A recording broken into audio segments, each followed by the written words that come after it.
बच्चों, welcome back to RGPV र्यूमस। I hope आप सब लोग अच्छे होंगे और बहुत अच्छे से ईडी की पढ़ाई कर रहे होंगे।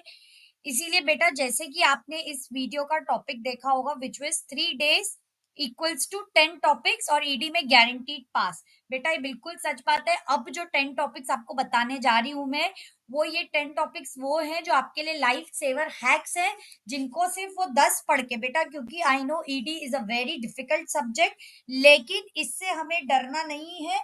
ईडी को हमारी फील्डिंग नहीं है, हमें ईडी की फील्डिंग सेट कर लेनी है। इसीलिए किसी भी बच्चे को ईडी से डरना नहीं है। एंड ये अगर टॉपिक्स आप कर कर चले जाओगे, 10 टॉपिक्स इनके, ऐसा हो ही नहीं सकता कि कोई बच्चा ये टॉपिक करने के बाद अच्छे नंबरों से पास नहीं हो। सो चलो बेटा, स्टार्ट करते हैं। सबसे पहला टॉपिक जो है वो होता है स्केल टॉपिक ईडी में, है ना। तो बेटा, स्केल के टॉपिक में वैसे तो 4 तरह की स्केल आती है, लेकिन एग्जाम में जो मोस्ट आस्क्ड और जो सबसे ज्यादा रिपीटेटिव टाइप की स्केल होती है और जिसका 100% क्वेश्चन आने के चांसेस है, वो क्या है? Diagonal scale. वो कौन सी स्केल है? डायगोनल स्केल, जो क्या करती है, हमें सेंटीमीटर नहीं मिलीमीटर में भी दिखाती है, ताकि छोटी छोटी दूरी को नापती है। तो हमें हमारा इमोशनल डैमेज सेंटीमीटर में नहीं बल्कि मिलीमीटर में भी इमोशनल डैमेज जो स्केल शो करती है, वो क्या है? Diagonal scale. सो बहुत छोटी छोटी डिस्टेंसेस को जो मेजर करती है। तो बेटा, diagonal scale is a very very important type of question. आप कुछ भी नहीं कर सकते। आप क्या करो, डायगोनल स्केल पढ़ो और एटलीस्ट 2 से 3 टाइप के डायगोनल स्केल के क्वेश्चंस को कर लो, जो पास्ट ईयर में आए हुए हैं। चाहिए तो बेटा पास्ट ईयर के क्वेश्चन में से कर लो, और चाहिए तो अपने हिसाब से आपको जो सही लगते हैं, आपको असाइनमेंट्स में मिलेंगे जो भी क्वेश्चन है, but at least 3 to 4 questions diagonal scale के प्रैक्टिस कर लो, because this is an easier topic compare to other tougher topics, और इसका क्वेश्चन 100% आता है। सेकेंडली बेटा, जो स्केल है ना, स्केल, एक तो डायगोनल स्केल है। तो डायगोनल स्केल में देखो बेटा, डायगोनल स्केल जो है उसमें क्या आता है? वर्नियर स्केल आता है ना। डायगोनल मतलब आई एम सॉरी, स्केल में प्लेन स्केल होती है, डायगोनल स्केल होती है, स्केल ऑफ कॉर्ड होती है, वर्नियर स्केल होती है। बेटा, वर्नियर, स्केल ऑफ कॉर्ड्स, इनके क्वेश्चन आने के चांसेस बहुत रेयर रहते हैं, लेकिन या तो प्लेन स्केल पूछ लेते हैं या डायगोनल। लेकिन मेजरली, मतलब जो 100% ट्रेंड देखा गया है, वो क्या है? Diagonal scale. तो कोई भी बच्चा डायगोनल स्केल ना छोड़ के जाए, it's a easier question. And भले क्वेश्चन टफ, लेकिन बनाना उसका कंस्ट्रक्शन इजी है ना। और सेकंड चीज, जो स्केल की थ्योरी है ना बेटा, जैसे सपोज करो कि अगर बाजार में नीला ड्रम नहीं मिल रहा होता और शिलोंग के हनीमून की टिकट नहीं बिक रही होती, तो क्या फील्डिंग सेट होती? नहीं होती। सो सेम वे में जो स्केल की थ्योरी है, वो आपकी फील्डिंग सेट होने से आपको पूरी तरीके से बचा सकती है। तो स्केल में 2 तरीके के क्वेश्चन आते हैं। एक क्वेश्चन आएगा या डायगोनल स्केल या प्लेन स्केल को ड्रॉ करने का, और एक क्वेश्चन 100% बेटा 200% थ्योरी का आएगा ही आएगा। जो स्केल की थ्योरी है उसका लेक्चर डल जाएगा, वो आप चैनल पे चेक कर लेना। जैसा जैसा जो जो उसमें बताया वो आप पढ़ लोगे। बेटा बहुत सिंपल है। Type of scale, uses of scale, RF factor क्या होता है बेटा, 7 नंबर यहीं पक्के हो जाएंगे। तो बेटा, अगर स्केल बीइंग इजियर टॉपिक, अगर आप डायगोनल स्केल कर देते हो और थ्योरी ऑफ स्केल को रट्टा मार लेते हो अच्छे से, तो बेटा 14 मार्क्स हो गए। अभी तक हमारे 14 मार्क्स में आप सब साथ हो, क्लियर है। देन बेटा, नेक्स्ट होता है इलिप्स। किसमें? Conic section. जो नेक्स्ट टॉपिक है वो क्या है? Conic section. कोनिक सेक्शन में वैसे तो बेटा हाइपरबोला, पैराबोला और एलिप्स होता है, लेकिन जो मैक्सिमम पूछा जाता है, मैक्सिमम जिसके चांसेस 100% है, वो इलिप्स होता है। इलिप्स को सॉल्व करने के 2 मेथड होते हैं। कभी कभी एग्जाम में आ जाता है सॉल्व बाय एनी मेथड, और कभी कभी मेजरली रेक्टेंगुलर मेथड आता है। इसीलिए बेटा आप उसके दोनों मेथड्स को अच्छे से कर लो, और थोड़ा सा रेक्टेंगुलर मेथड पे ज्यादा ध्यान देना। बेटा, इलिप्स पता है ना, इलिप्स सर्कल का क्या है? वो कजिन है जो कितना भी जिम चले जाए लेकिन पिज्जा खाना नहीं छोड़ता।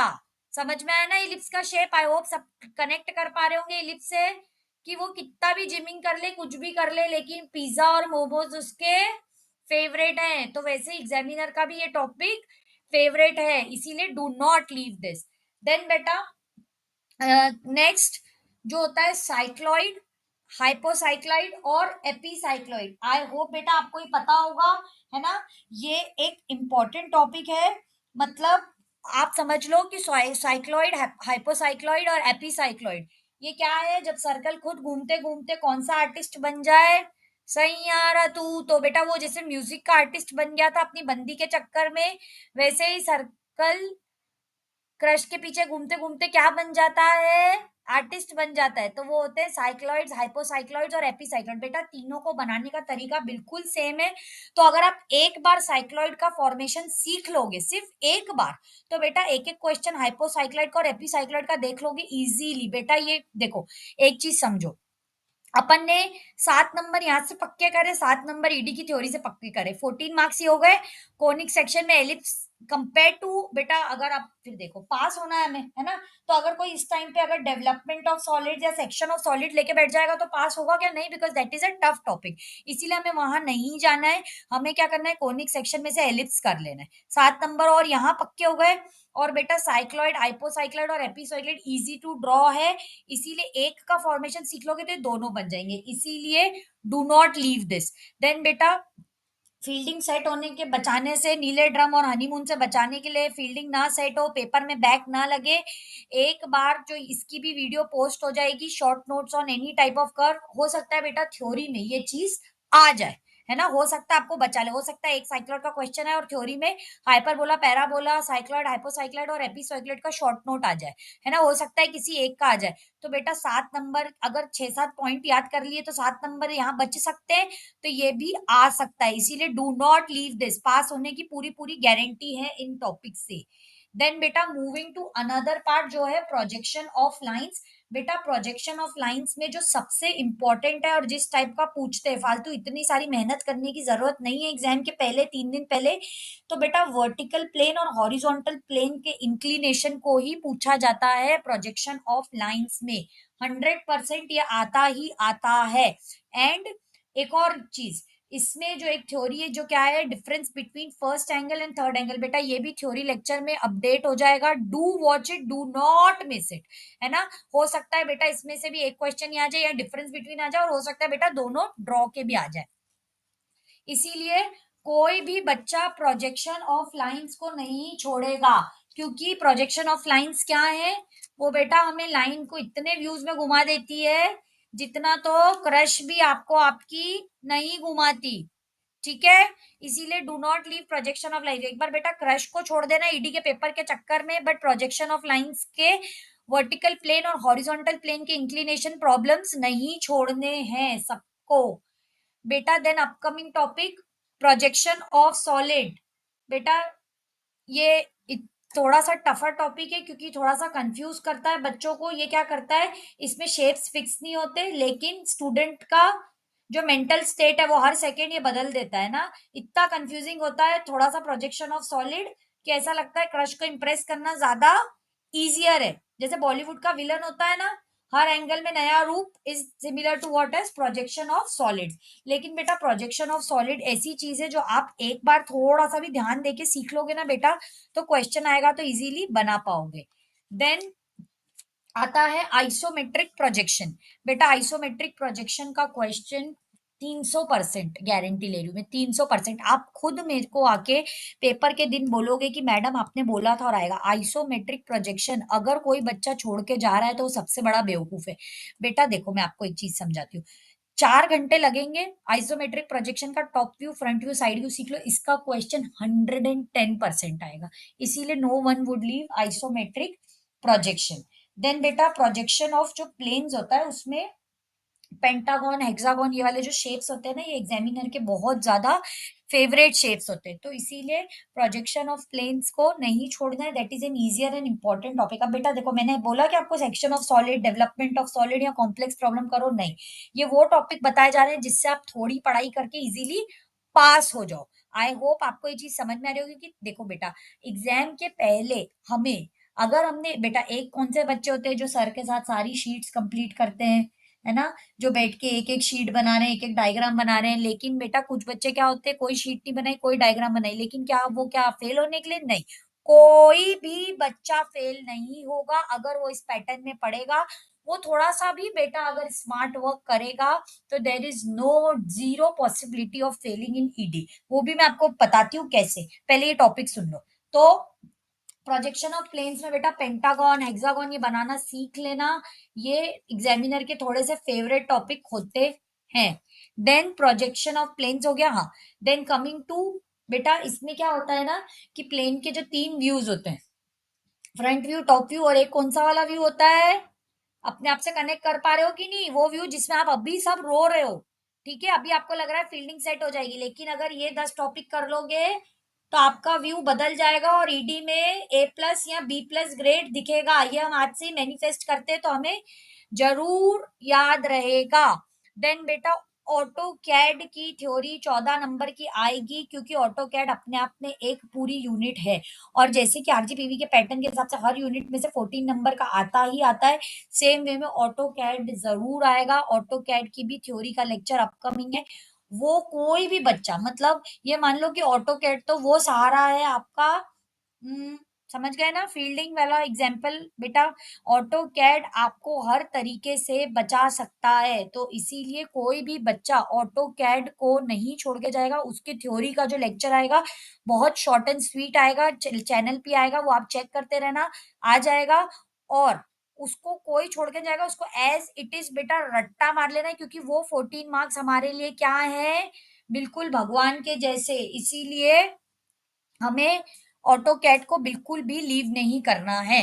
अब बेटा मेरी बात सुनो, देखो आप सब बच्चे इजीली डायगोनल स्केल और स्केल की थ्योरी ये कर सकते हैं, तो 14 मार्क्स तो बेटा यही पक्के हो गए। और एक ऑटो कैड की थ्योरी, बेटा 14 और 14 कितने होते हैं? 28 नंबर यही हो गए बेटा। पास तो सब बच्चे हो गए ऑलरेडी, लेकिन बेटा एग्जामिनर को आपको पास करने के लिए ये भी देखना जरूरी है कि आपको कुछ बनाना आता है या नहीं। एक तो डायगोनल स्केल बना दोगे फिगर में, एक बेटा कोनिक सेक्शन का एलिप्स कर लो, है ना? और एक बार चाहिए तो पैराबोला और हाइपरबोला देख लेना। अगर पैराबोला सीख लोगे तो हाइपरबोला ही बन जाएगा, बाय चांस आ जाए। वैसे तो बेटा एलिप्स ही आता है, पर ये अगर कर लोगे थर्ड यूनिट का, है ना, conic section, sorry second unit का कोनिक सेक्शन कर लोगे तो बेटा 14 14 हो गए 28, 28 प्लस ये 7 कितने हुए? 35। और बेटा साइक्लॉइड, हाइपोसाइक्लॉइड और एपीसाइक्लॉइड में से एक क्वेश्चन जरूर आएगा। 35 प्लस 7 कितने हुए बेटा? 42। 42 हो गए। और बेटा यहाँ तो ही शॉर्ट नोट आ सकता है, या डिफरेंस आ सकता है, इनकी कोई एक थ्योरी का एक क्वेश्चन आ सकता है ना? तो 42 में प्लस 7 करेंगे तो बेटा 50 नंबर तो यही ले आए, बी बी प्लस तो यही बन गया, है ना? ऐसा नहीं बोल रही हूँ बेटा कि ये नीचे वाले छोड़ के चले जाओ, लेकिन मैं बता रही हूँ कि बिल्कुल क्विकेस्ट वे में अगर पास होने का तरीका है तो ये दो, ये चार, 1 2 3 4, और ये लास्ट का एक 10। और बेटा प्रोजेक्शन ऑफ प्लेन्स भी इजी है, तो ये भी करके जा सकते हो, बिल्कुल छोड़ने का कोई सेंस ही नहीं बनता। और देखो लाइंस का भी एक ही टाइप बताइए, ये भी करके जा सकते हो।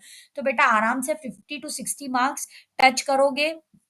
कोई भी बेटा टेंशन, दिमाग में टेंशन लेने की, परेशानी लेने की, या किसी भी तरीके के टेंशन लेके ईडी पढ़ने से ईडी नहीं क्लियर होगा। अगर ईडी में पास होना है तो आपको सबको एक ही चीज याद रखनी है कि लाइन सीधी हो या ना हो, हिम्मत टेढ़ी नहीं होनी चाहिए। ये 3 दिन हिम्मत टेढ़ी बिल्कुल भी नहीं होनी चाहिए। ये 3 दिन आपको फोकस करके स्मार्ट स्टडी करना है। बेटा हार्ड स्टडी का टाइम क्या था? बैठ के शीट्स बना रहे हैं, और जो बहुत ही प्यारी लड़कियां जो अपने क्रश की शीट्स के डायग्राम बना रही थी, वो तो अभी बहुत फायदे में होंगी, क्योंकि उनकी तो प्रैक्टिस हो गई 2 2 शीट्स की, है ना? वहां तो वो एकदम पूकी बन गई शीट्स बना के, है ना? लेकिन अपने क्लास में किसी बंदा उन्हें कोई पसंद है, उसको उन्होंने बोल दिया लाओ मैं आपकी बना देती हूँ, बोलती है ना लड़कियां, चलो मैं तुम्हारा बना देती हूँ, लाओ दो। क्या लूंगी मैं? क्या तुम्हें बताऊं, लड़कियों को बताना पड़ता है क्या उन्हें क्या चाहिए? ऐसे करती है ना बेटा। तो देखो उनकी तो प्रैक्टिस हो गई, लेकिन बेटा अब उनकी प्रैक्टिस हो गई, वो तो पढ़ लेंगी, पर बेटा कहीं आपकी फील्डिंग ना सेट हो, इसके लिए आपको क्या करना है? जो आपने पूरे सेमिस्टर हार्ड वर्क नहीं किया, उसको पूरी तरीके से भूल जाना है। उस हार्ड वर्क को लेके रोना गाना नहीं मचाना है। और ईडी टफ पेपर है, ये बात दिमाग से निकाल देनी है। ईडी में हमें करना है स्मार्ट वर्क। एग्जामिनर हमारे साथ क्या खेलेगा? एग्जामिनर हमें क्या है, स्केल मारेगा। हम तो खुद एग्जामिनर पे दे साइक्लॉइड ले आएंगे एग्जामिनर पे, है ना?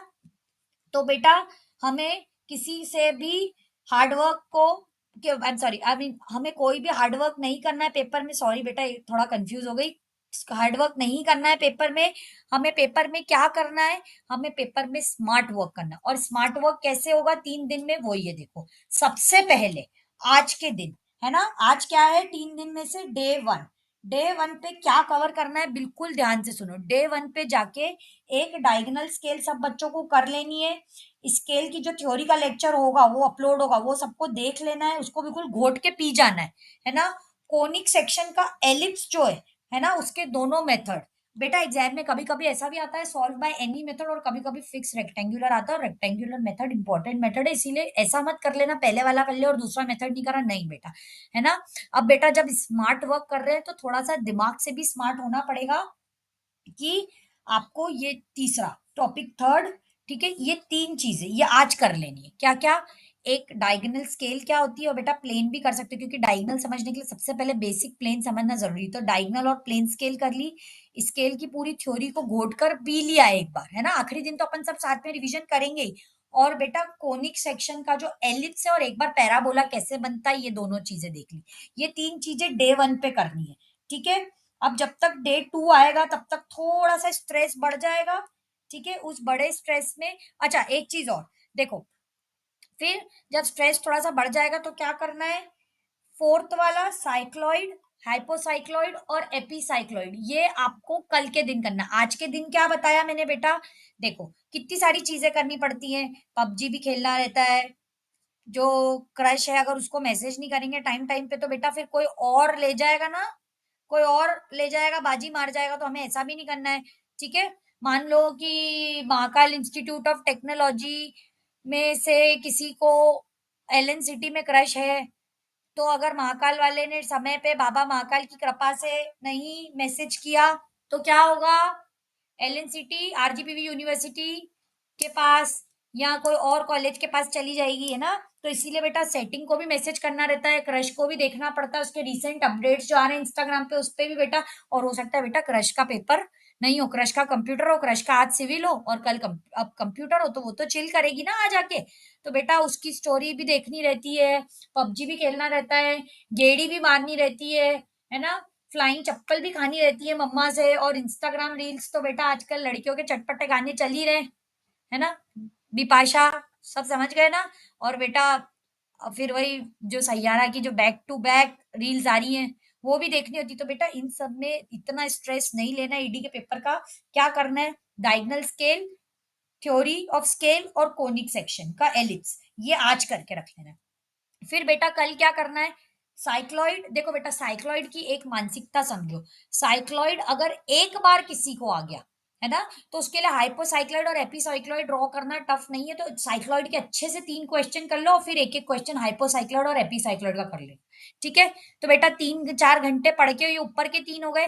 फिर दूसरे दिन क्या होगा? बढ़िया नहाकर ब्रेकफास्ट कर कर बैठो, ये कंप्लीट कर लो। शॉर्ट नोट्स तो बेटा बचपना ही है, बस पास होने के लिए एक तिनके का सहारा है, तो इसीलिए इसमें तो आई थिंक 1 घंटे से ज्यादा नहीं लगना चाहिए। और क्या करना है? आरजीपीवी रूमर्स पे जो वीडियो आएगी बस उसे देखना है। तो बेटा 4, 5 और 6 कल के दिन में कंप्लीट कर लो। 4, 5 और 6 कल के दिन में कंप्लीट कर लो। और उसी के साथ साथ जो आरजीपीवी रूमर्स पर ऑटो कैड थ्योरी का लेक्चर आएगा उसे याद कर लो पूरा, ठीक है? शॉर्ट नोट्स तो बेटा बचपना ही होगा, 20-25 मिनट का लेक्चर है, ये देख के ये बनाना सीख के और प्रोजेक्शन ऑफ लाइंस करके ऑटो कैड के लेक्चर को रट मारो, रट। डे 2 पे अपन को क्या क्या करना है? डे 2 पे थोड़ी सी सांसें धक धक धक धक धक धक बढ़ जाएगी, तो उस पे हमें क्या करना है? उस पे हमें साइक्लॉइड वाला कर लेना है, शॉर्ट नोट्स याद कर लेने हैं। आरजीपीवी रूमर्स पे जो ऑटो कैड अपलोड होगा उसको घोट लेना है, घोट के पी जाना है, क्योंकि 14 नंबर वहीं से आएंगे। और प्रोजेक्शन ऑफ लाइंस कर लेना है, ठीक है? और बेटा डे 3 पे प्रोजेक्शन ऑफ सॉलिड्स, है ना? और और बेटा किसी कोई अगर थोड़ा सा और ज्यादा स्मार्टर वर्क करना चाह रहा है ना, तो मैं तो बोलती हूँ बेटा कि अगर किसी को ऐसा लगता है कि मेरे को तो कैसे भी पास होना है, तो वो बेटा क्या करे? डे 1 पे डायगोनल स्केल, स्केल की थ्योरी, कोनिक सेक्शन और आइसोमेट्रिक कर ले। ये डे 1 करके रख लो, ये 4 टॉपिक। 1-2 बेटा दुआएं दोगे पेपर के बाद अगर ये करके रख लोगे, 1-2-3। और ये बेटा आइसोमेट्रिक का फ्रंट, टॉप और साइड, क्योंकि इसको समझने में थोड़ा टाइम लगेगा। तो ये डे 1 ही टेंशन खत्म कर लो। फिर डे 2 क्या करो? साइक्लॉइड, शॉर्ट नोट्स और प्रोजेक्शन ऑफ लाइंस और ये ऑटोकैड की थ्योरी, ये डे 2 कर लो। बाकी डे 3 के लिए क्या बचा? सॉलिड्स और प्लेन। बस ये करो, शाम में रिवीजन करो। सबसे ज़्यादा लास्ट ईयर का पेपर एनालिसिस भी करेंगे, 2-3 साल के पेपर्स का कैसे पेपर अटेम्प्ट करना है, कौन-सा पिक करना है, वो लास्ट डे पे करेंगे और डन। ठीक है? तो बेटा किसी को भी डरने की ज़रूरत नहीं है। डे 1 आप बस डायगोनल स्केल थोड़ा-सा वापस ध्यान से सुन लो, डायगोनल स्केल करके रख लोगे, स्केल की थ्योरी जो लेक्चर है उसको घोट के पी लोगे एक बार पूरी तरीके से, कोनिक सेक्शन का एलिप्स कर लोगे और आइसोमेट्रिक आई नो बेटा आइसोमेट्रिक में थोड़ा टाइम लगेगा, तो बेटा आज ही उसे 2 से 3 घंटे देके अपने जीवन की एक होता है ना, एक चुड़ैल का साया लग जाता है, बस वो आइसोमेट्रिक प्रोजेक्शन वो चुड़ैल है, उसे जल्दी से सीख के फ्री हो जाओ। फिर कल cycloid, short notes, projection of light, ठीक है, और ऑटोकैड की थ्योरी निपटा लेंगे। बेटा पास तो इतने में ही हो जाओगे। इतने में तो बेटा मतलब ये मान लो 28 नहीं 40 नंबर पक्के हैं। ठीक है, और फिर आखिरी दिन बेटा थोड़ा-सा सब कुछ कार्य अलग-अलग और एग्ज़ाम के 1 दिन पहले एंग्ज़ायटी भी ज़्यादा रहती है, तो इतनी पढ़ाई नहीं होती। सिर्फ़ ये होता है, "हेलो आपने कुछ पढ़ा क्या?" लड़कियाँ ऐसे प्यार से पूछती हैं और लड़के, "अरे भाई बता यार क्या इम्पोर्टेंट है?" तो बेटा ये 2 चीज़ें लास्ट के फन के लिए रख लो। आई होप बेटा आप सबको क्लियर होगा सब कुछ। बिल्कुल भी डरने की ज़रूरत नहीं है। जिस तरीके से बताया है और जो इम्पोर्टेंट टॉपिक बताएँ, इसे स्मार्ट वर्क कर लोगे तो पूरा ईडी करने की ज़रूरत नहीं पड़ेगी। इसीलिए बेटा अब हार्ड वर्क करने का टाइम गया, शीट्स बनाने का टाइम गया, एक-एक क्वेश्चन को बैठ के ध्यान से करने का टाइम गया। अब जो टाइम है वो क्या है, स्मार्ट वर्क करके आरजीपीवी में रॉक करने का टाइम है। आखिरी पेपर है बेटा, जितनी मेहनत से पढ़ लोगे, बस ये 3 दिन ही नाइटमेयर है, उसके बाद तो मौज ही मौज है। प्रैक्टिकल से कोई नहीं डरेगा, प्रैक्टिकल में भी आरजीपीवी र्यूमर्स आपके साथ रहेगा। इसीलिए 3 दिन बस ढंग से ये जैसा-जैसा बताया ऐसा कर लोगे, आखिरी दिन बिल्कुल भी रोना नहीं पड़ेगा और ईडी के पेपर के दिन आकर सब कमेंट करेंगे, "thank you so much ma'am, paper बहुत अच्छा गया।" ऑल द वेरी बेस्ट बेटा, मिलते हैं सॉलिड्स के थ्योरी लेक्चर में। Thank you so much for watching.